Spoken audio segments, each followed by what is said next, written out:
Edge is our quarterly webinar series where we round up key developments across global and domestic economies. We talk about the fund flows, the market strategy, and a review on our portfolio positions at MK. So we cover fund managers conversations in this webinar series. So we have today's fund manager session with our CIO, Mr. Manish Sonthalia.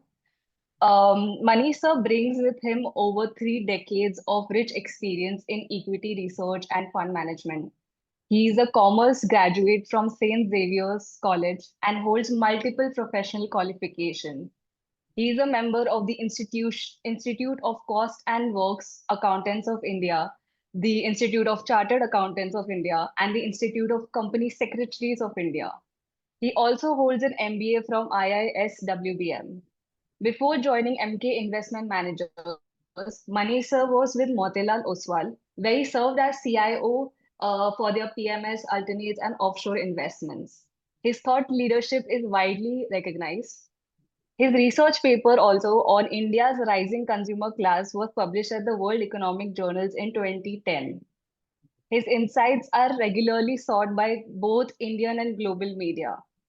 Manish sir joined MK Investments as the CIO and fund manager for India's golden decade of growth strategy. And it's been almost 2 years since he's been with us. We are very, very thrilled to have him with us today. A warm welcome to you, Manish sir. Thank you, Sakshi. To begin with, we'd love to hear your views on the current state of the markets, both from a macroeconomic perspective and in terms of the overall sentiment. Given the recent developments globally and domestically, how do you see things shaping up? Thank you. Thank you, folks. Thanks for joining in. Thanks for sparing your time on this Friday evening.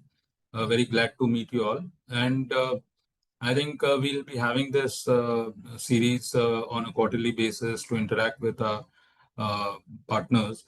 So in this whole backdrop, I think this cutting edge series is all about forecasting, right? We have to look into the future because the past and the present is all well known by the markets, is broadly priced in by the market. So what do we not know and what we can understand from where we are going into the future? So a few things. Basically, nobody anticipated Operation Sindoor. It came out of the blue, suddenly in the month of April. And, a whole lot of things have happened. A whole lot of activities are happening on the global front because of all this.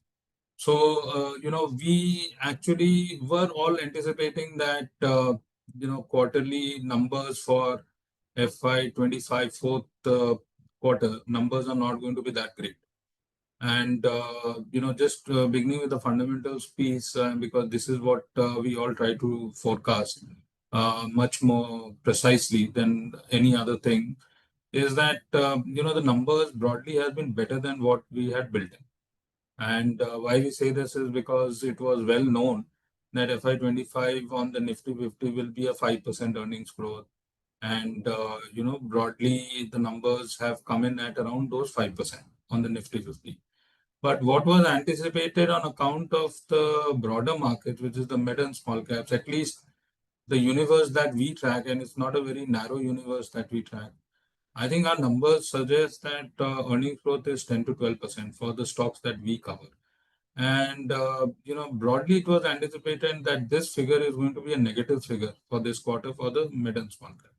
So that is one aberration from the point of view of what people think about the entire space per se, that, if the large cap is growing at 5 to 10%, 5% in FY25 and FY26 is going to be more like 10%, then obviously the broader markets are not going to be that great. But on a fundamental basis, at least, it is believed. And we have this last bit of numbers also coming in for, till about the 30th of May when audited numbers have to come out. Although unaudited numbers have come out, but the audited numbers are still coming out. Broadly, this is what our observation is, that, broader market numbers have not disappointed as a whole. There could be a few misses here and there, but broadly the numbers have come through. So that is one piece which is keeping us enlightened. Second insight or what we observe is that the market position is very, very light. Run up. We actually saw them run up to the correction that we saw from 26,277 in the month of September when the markets peaked till about the point in time of 22,000 on the Nifty. We had a very heavy position on the retail investor side, HNI investor side, going into that period from September to March. Uh, and in this period, basically, we have seen relentless selling by the institutions, the foreign institutions. DI has been quite a bit of a buying all along. But right now, what we are saying is that both the FIs and the DIs have broadly maintained a very positive outlook on the markets. FIs have been buying intermittently. DIs have been buying all along. And what was basically a buy on dips for the investors, the direct clients who trade in the markets on a daily basis, that position is basically getting lightened. And the markets are very, very light, so to speak. So, in spite of very decent fundamentals on the market side, the market position is very, very light. So that is why whenever you have a small bit of buying, the prices tend to move up significantly. That is because there's nobody to sell currently in this sort of market. So, that is basically giving the whole lot of volatility that you're seeing in the markets, on a microscopic basis, if you look at how the markets are positioned currently. The third insight is on macros. Basically, everybody is worried about what is going to happen in the US because there's one policy statement coming one day, the second policy statement coming another day. So the big picture is that the US yields have started to move up, and you have a rollover coming for a large portion of the debt out there. Now, what is going to happen? That is basically a blue sky thinking as to whenever debt yields start to spike, it's going to be bad news for the entire global context. Because, you could basically look at it from the point of view of, are we staring at another global financial crisis sort of a situation 8 to 10 months down the line? It is not going to happen immediately, but are we looking at a situation when, the whole world blows up thanks to low, there's a freeze, there's a funding freeze.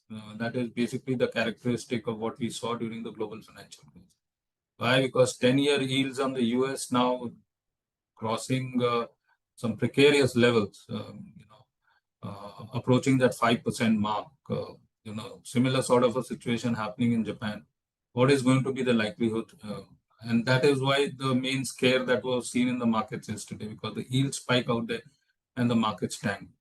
So I think one school of thought suggests that yields are going to be capped in the US or maybe in the Japan, and whatever shortfall is there is likely to be printed.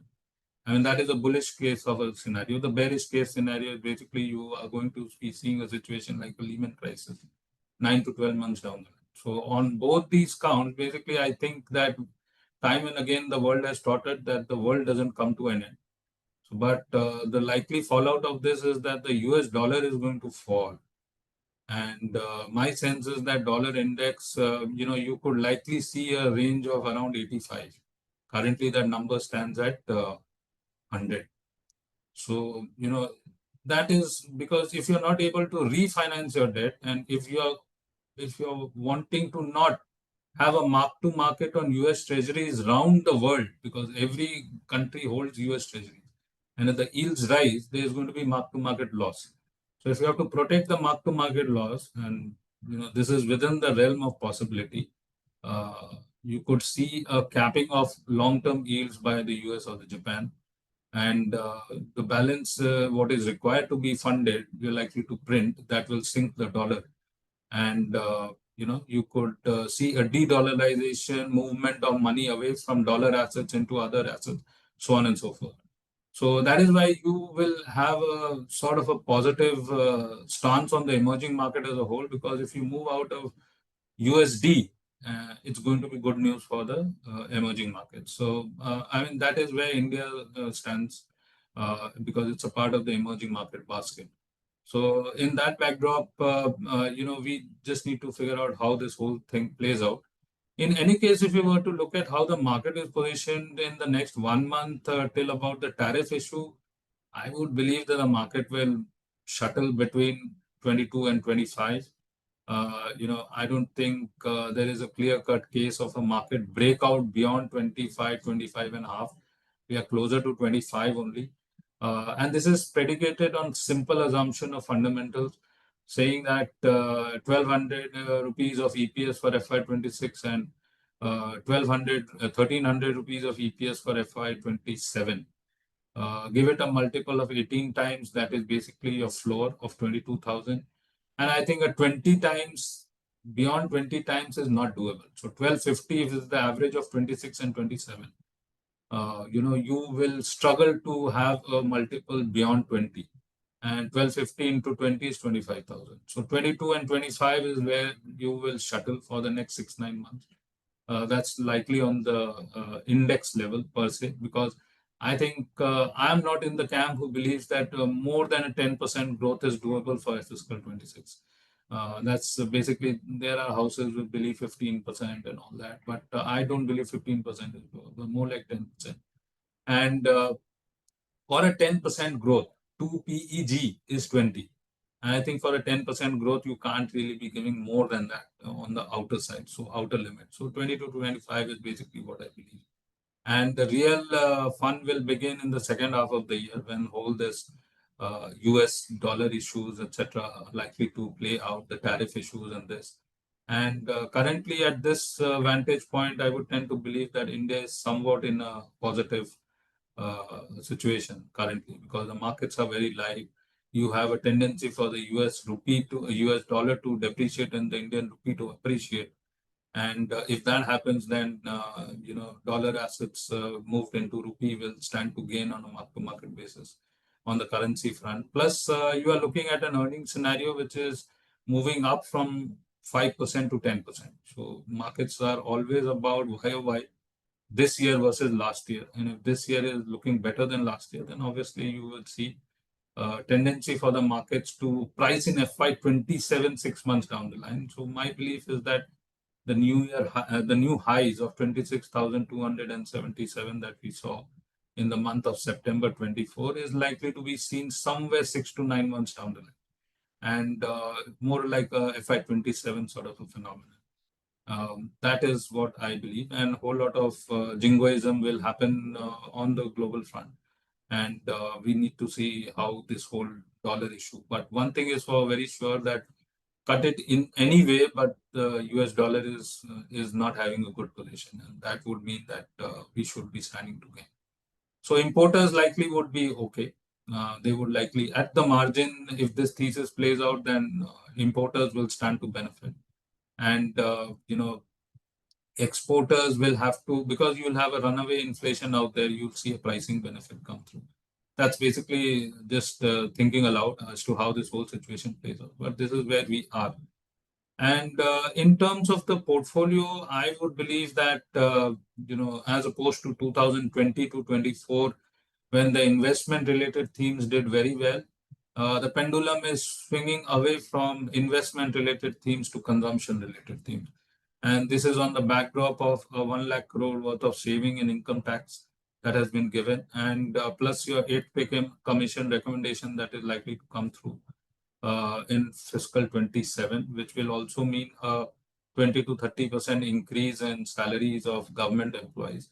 So a multiplier gets created. So if you have a 1 lakh crore worth of savings, then the propensity to save out of that 1 lakh crore, if it is, let's say, 20%, then the multiplier is going to be 5 lakh crores. If the saving is 25%, then the multiplier is 4 lakh crores. If the saving out of that 1 lakh crores is 33%, then the multiplier is 3 lakh crores. So on an overall basis, I think because the consumption related spaces have really not done well over the last 2, 3 years, there is under ownership. There is a propensity for the earnings growth to pick up in this space. And in that backdrop, discretionary consumption followed by rural, followed by even staples, because rural economy again is coming back in a big way.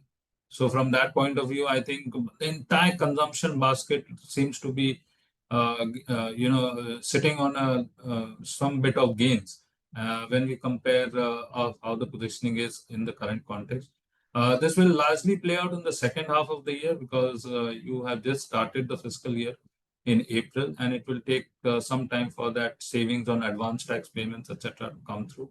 And because this is for people who are not so, dependent on roti and kapda, not dependent on food and clothing, discretionary seems to be getting more benefit than the staple.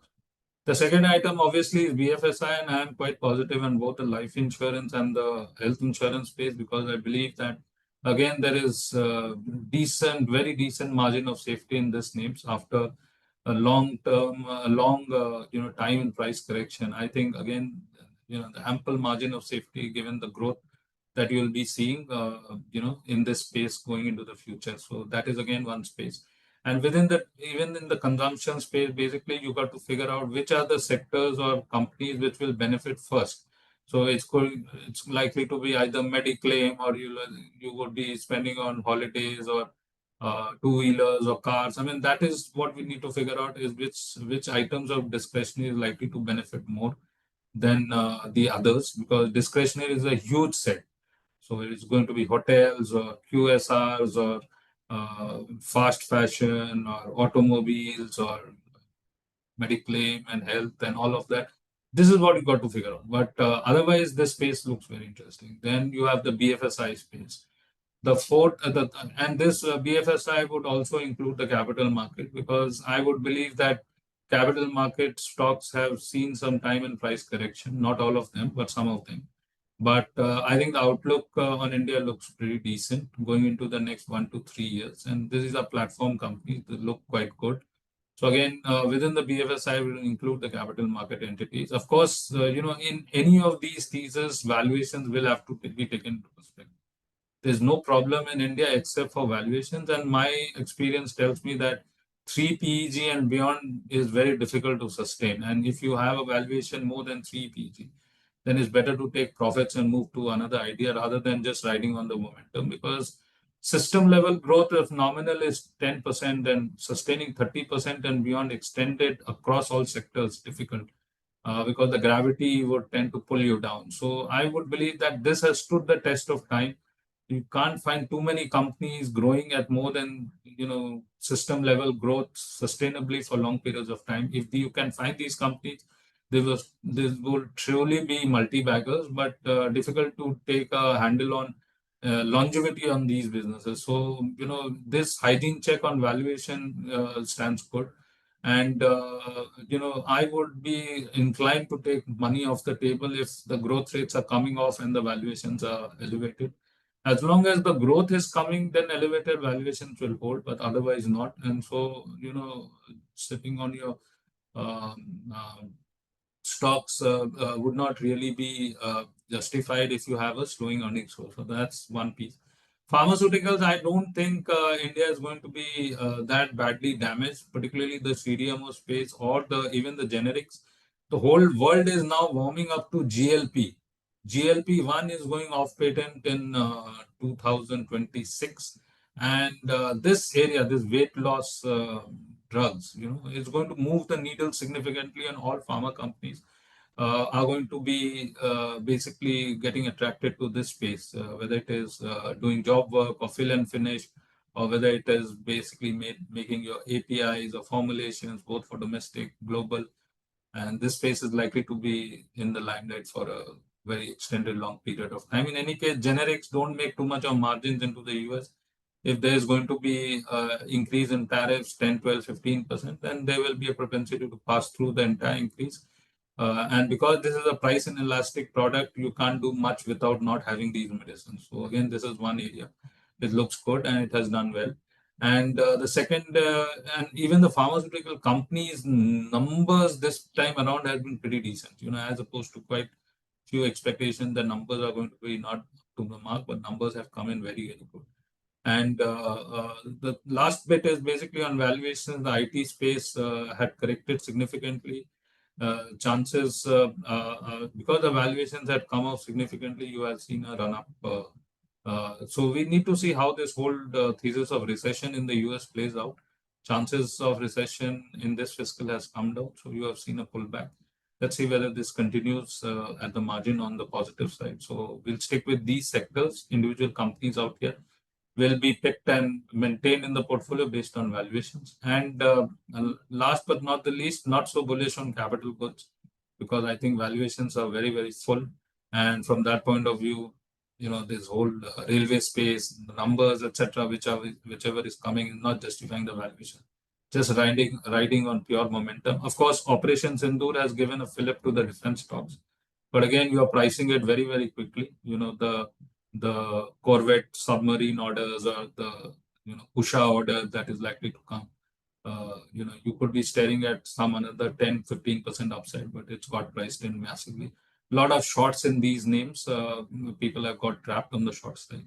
So that is why you are seeing a pullback. But these are tactical bets, according to me. You can't really make too much of investment thesis out of these names. So we'll stay away from this. So that's where we are currently, and that's how we are positioned in the portfolio. Sakshi, have I missed anything? No, so very great insights on the macroeconomic side of the market. But can you please give us some updates on how our portfolio Golden Decade has performed so far? And also, really excited to announce that we have launched a new fund, MK Mid Cap Growth Engine Fund. If you can tell more about the investment thesis behind that also. Yeah, so Golden Ticket has performed well. I think on a 1 year basis, we had done better than the markets. But we had seen a sharp cut post September when the entire market fell, the broader markets. It's recouping some of the losses. And April was a good month. May is yet to end. So we think that some of the cuts that we had seen in the second half of the previous year would be made up, and we'll be sitting at even Steven on the benchmark, which is NSE 500 on this index. Right now, we are actually believing that it's a pick and choose that the broader markets are seeing a lot of distress. There are still stocks which is trading at 30 to 80% down, from what the levels were. Whole narrative is around that expensiveness of the broader markets in the social media. I would believe that if you remove the outliers on the index, it's not as expensive as is being made out to be.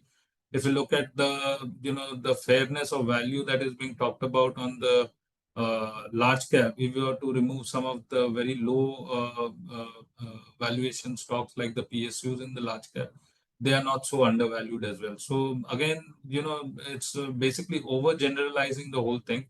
I think given that past beliefs, whenever you have some very sharp cuts in the mid and small cap space, if you give it a time horizon of 3 to 5 years, these are great periods when the whole world is against this space to create a lot of wealth.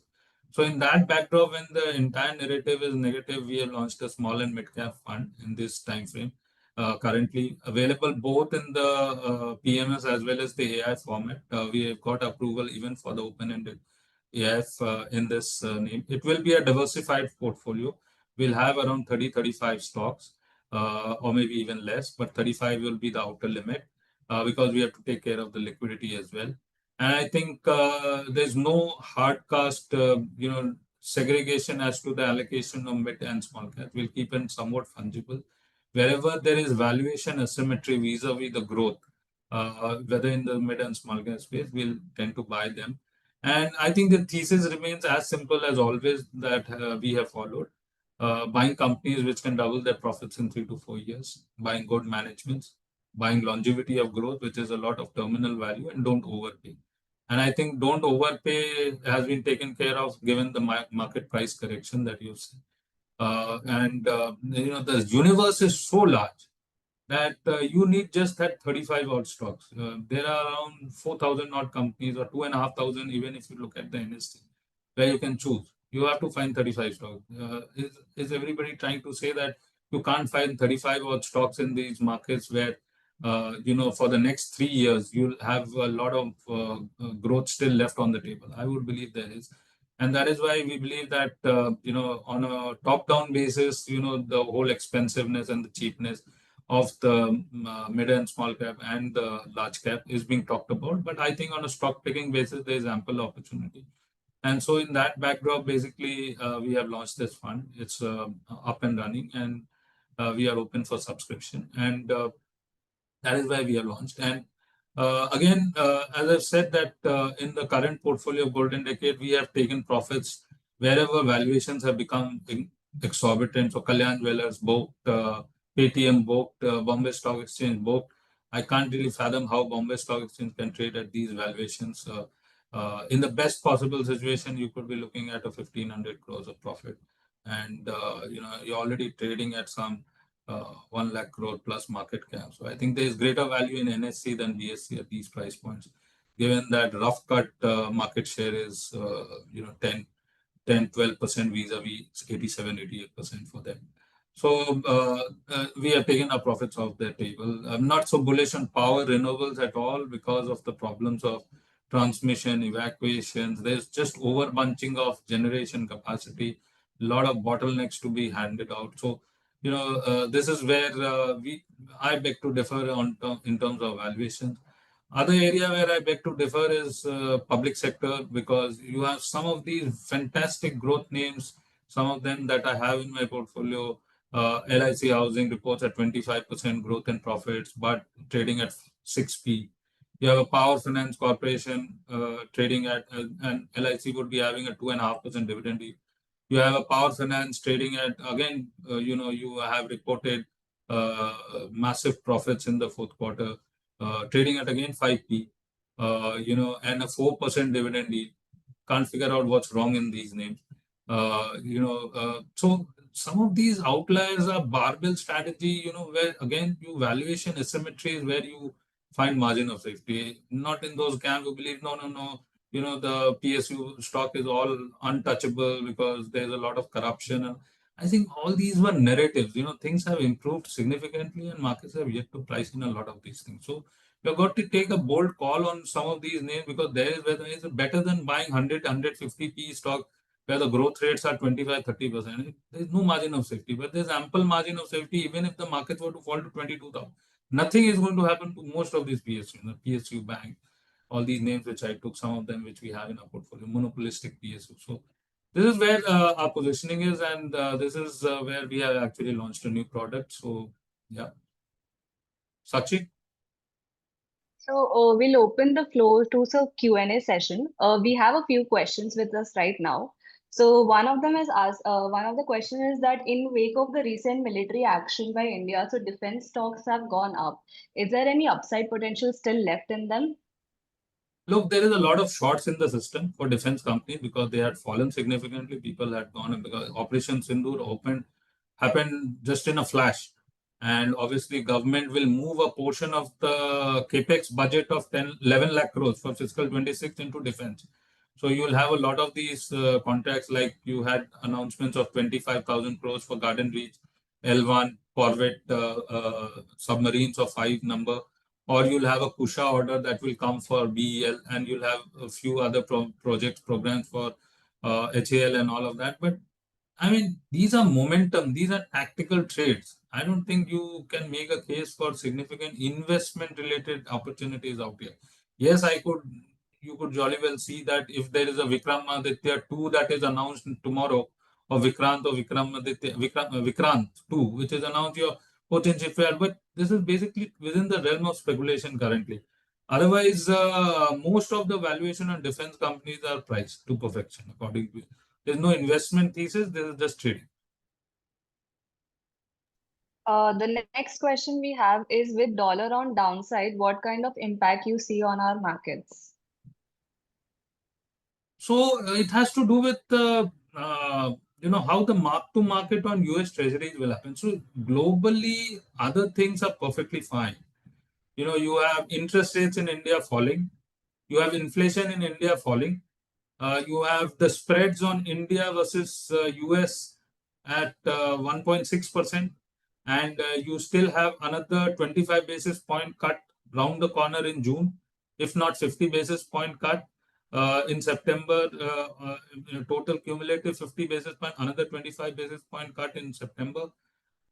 So the world and India is broadly decoupling in the fiscal policy measures. We have maintained a balance sheet on the government side very, very prudently. Our finance minister has done a great job. On the US side, it's just the reverse. They are just overspending out of their reach, and now the chicken has come home to roost. And it's basically, testing time for these guys. So what is going to happen is that the US dollar is going to move down, is what we can believe, that given the maths around this whole thing, you will have to see a situation of runaway inflation in the US, because if you print, there will be inflation, and US dollar is going to sink. So inflation will raise prices.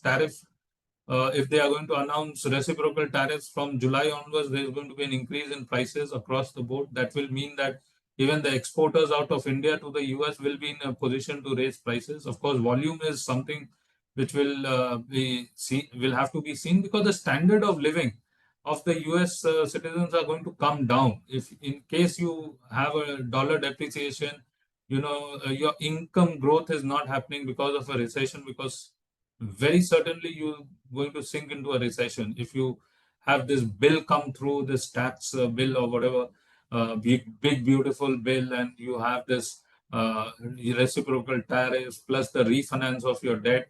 The dollar is headed down. You'll see a de-dollarization across the board. We have got to be mindful of the mark to market on our US Treasury or US holdings, and across the board interest reset that is going to happen. But that is what it is going to be like. If the whole world feels a pinch, we'll also feel a pinch. But as was seen in the global, just imagine the situation what happened during the global financial crisis. We were one of the countries which were least impacted because we had a very domestic facing economy. That thesis has not changed even today. Even today, we are a three-fourth, which is 75% domestic facing economy. We produce and consume in house. And our exports, in any case, if the dollar depreciates, our imports are going to be much more favorable.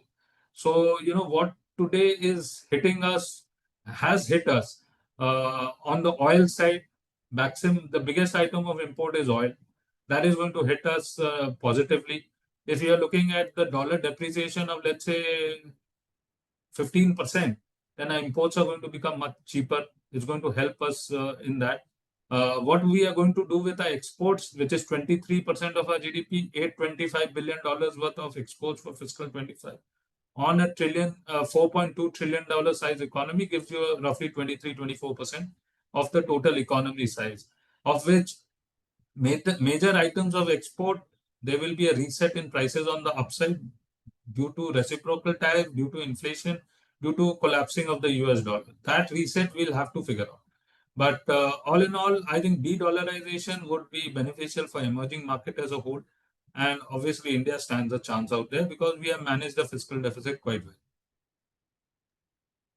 We have next question. It's a two-part question. Someone is asking that markets are very volatile right now. Would you recommend a SIP approach or a lump sum approach? And what is your outlook on gold? So I have maintained a broad thesis of, let's say, 10 to 15% of your assets should be in gold or bullion, because that's you're staring at a US depreciation, US dollar depreciation, because you must keep some firepower with yourself, because the world is very uncertain. Your firepower in the form of cash or cash equivalents, let's say fixed deposits or income funds or liquid, should be another 10 to 15%. The balance should be in equities. I'm not so big proponent of real estate, because I think mid-income real estate is still not doing well. Large luxurious real estate is still doing well. There's no dearth of demand because these cater to the top 5% of the population. But if you are investing in real estate, invest in luxurious projects or companies which are catering to the luxurious projects on the private equity side or SPV side. Balance, I think, should be in your equities, and within equities have some proportion to your large cap, some proportion to mid and small cap, some proportion to multi cap. If you don't want to own large caps, have multi cap and mid and small caps, both in equal proportion of 50-50. That should be good enough diversification. And within the whole space, I would believe that you should deploy lump sum because their markets are extremely light. But you should take a viewpoint of 3 years because mid and small cap will test your patience, but they will give you a lot of money in the next 3 to 4 years from where we are. Just imagine the situation when what you had actually seen post 2020. 2020, all hell broke loose, and that was the best time to buy mid and small. Similar is the situation. You buy mid and small cap whenever you see a crisis coming, and that becomes the good entry point for the next 3 4 years to make a lot. We have another question on our mid cap portfolio. Someone is asking what is the expected earning growth on the portfolio for the next 2 to 3 years? So typically, we want to buy companies which can double their profits in 3 to 4 years. That's a stated rule across all portfolios. Suffice it to say, our portfolio earnings growth will be 18 to 24%, if not more, because we choose our stocks accordingly. And the universe that we have shortlisted, the earnings growth is very confidently around those benchmarks. So, it is not to do so much about the earnings, it is to do with the valuation. And I always maintain that our valuation parameter will stick with that 1 to 2 PEG, not more than that, because then only you can make money on that 18 to 24% growth. If you buy something which is, let's say, 40% earnings growth with a 4 PEG, you still won't make money. So the cushion is not around the earnings growth, it is more to do with the valuation. There's a lot of earnings growth in a lot of mid and small cap stocks. The point is to understand whether the earnings growth is sustainable and what valuations we are buying it. And I think the universe is so big, and you have to just identify the 35 stocks. It's not that big a challenging, but answering your question directly, I think our earnings growth will be more than 20-24%. Your large cap earnings growth is not going to be more than 10-12%.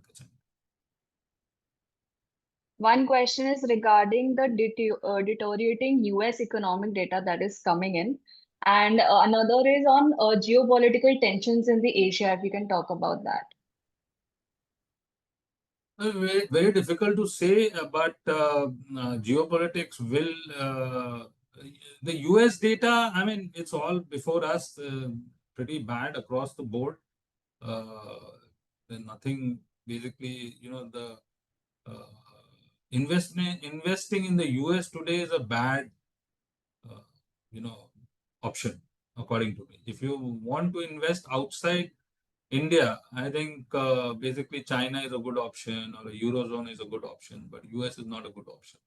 So that is one because the data out of the US is not very great. And what is looming large is even worse. The refinance, the slowdown, the recession, the flip flop on policies. If you have so much of discrepancies around the policy statements that you're going to follow, how will investments take place when we say make America great again?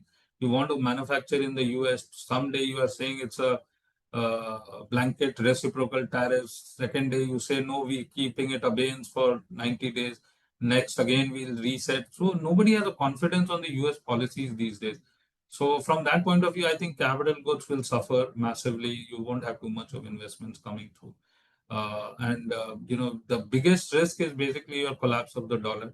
That will move assets out of that invite a lot of selling in the US because of the poor economic data and the total mismatch of assets and liabilities on the government balance sheet side.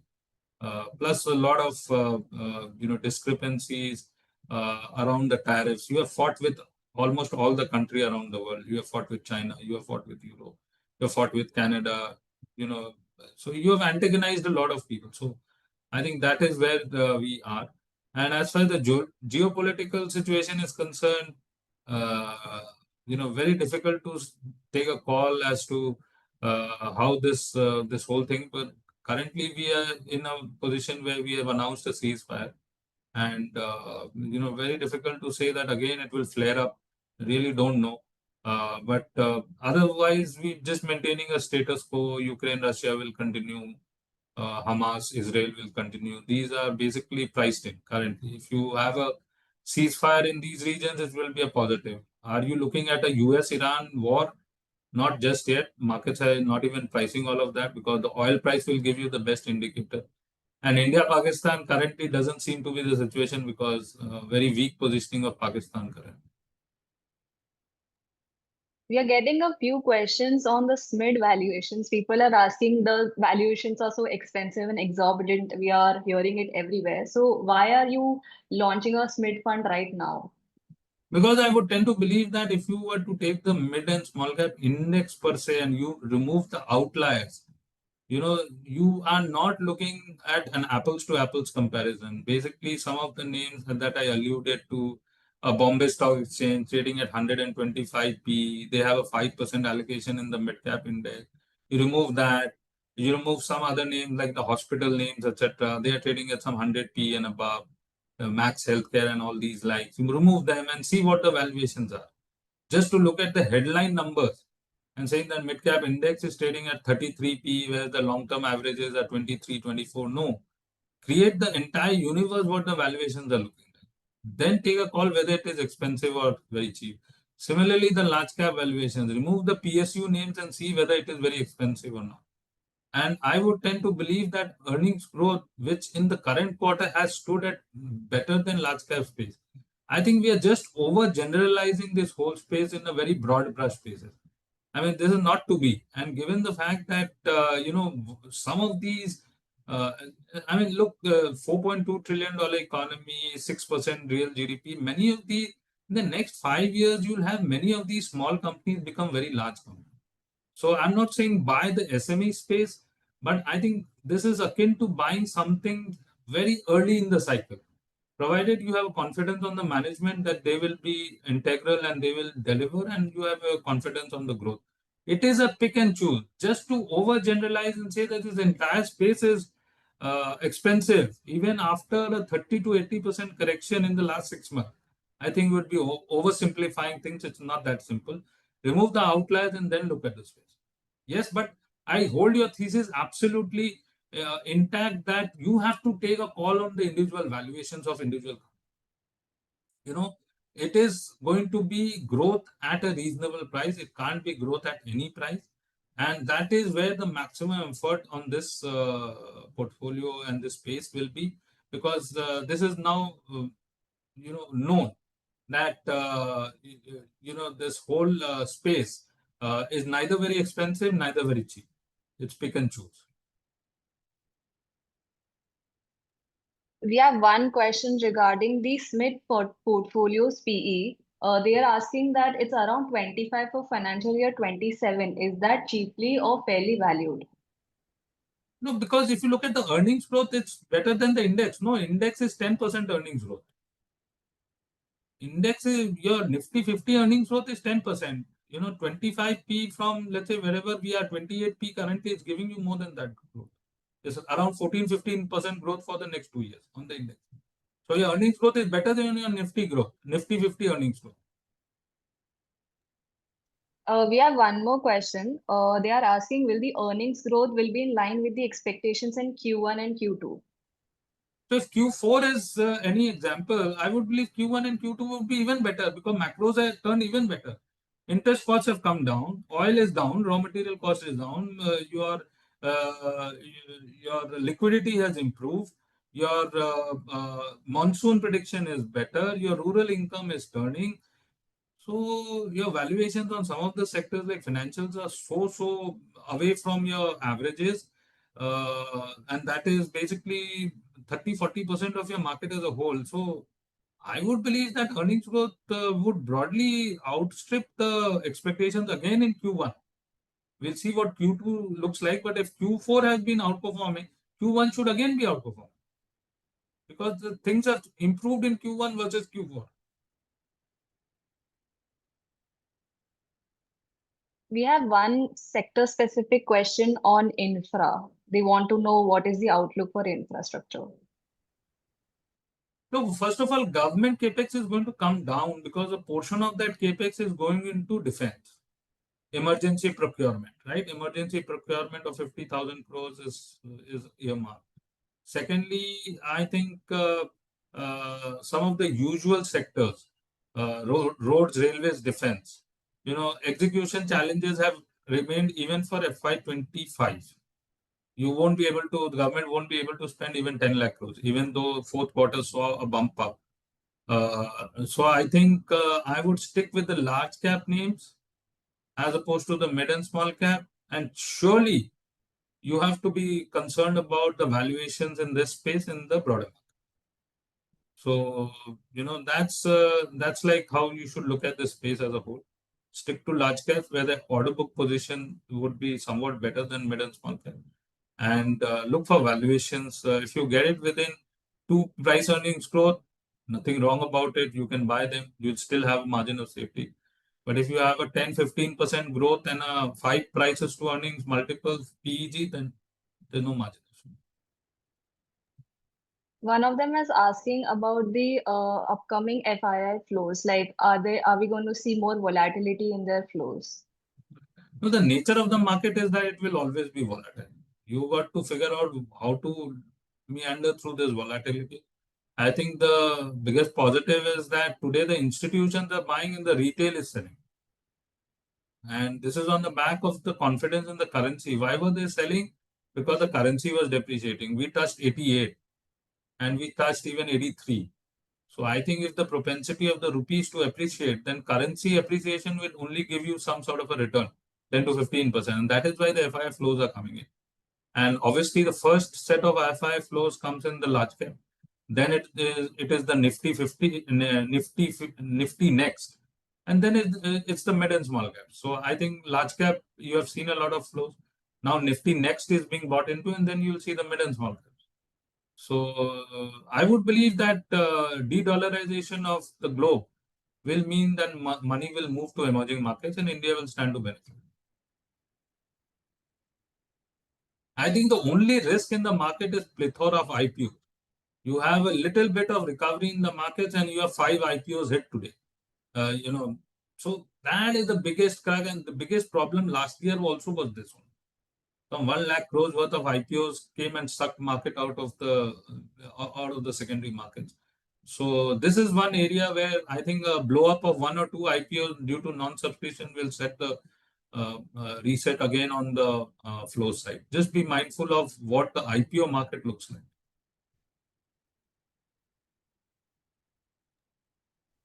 So we don't have any more questions. We'll wait 2 more minutes if anyone wants to ask any more questions. Sure.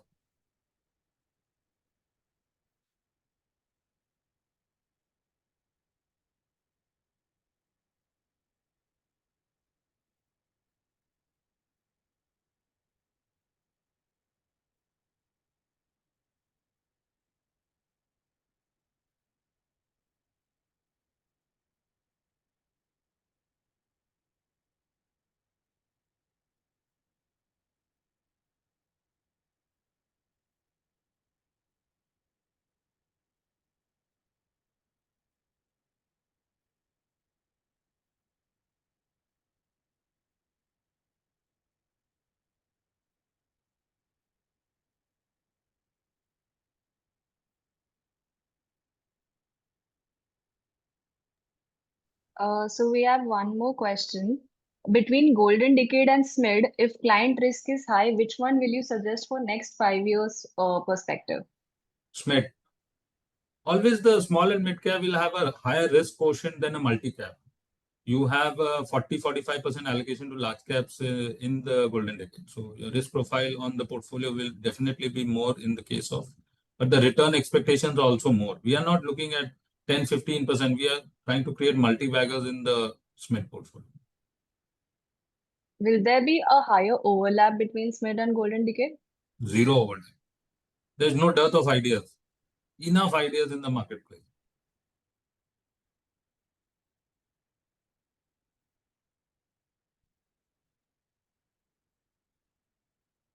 I think this brings us to the end of the Q&A session. Thank Manish sir, thank you so much for being a part of this webinar and for your sharp and thoughtful insights as always. It's been a pleasure to hear your views on the market and portfolio specifics. To everyone who joined us today, thank you for your time and engagement, especially on a Friday evening. If you have any more questions or would like to discuss anything in more detail, please feel to reach out to us. Thank you so much. Thanks, We everybody. We hope you found today's session insightful and look forward to connecting with you again in the next edition of MK Edge, which is on 6th. Have a great, great evening ahead. Thank you, folks. Have a great day.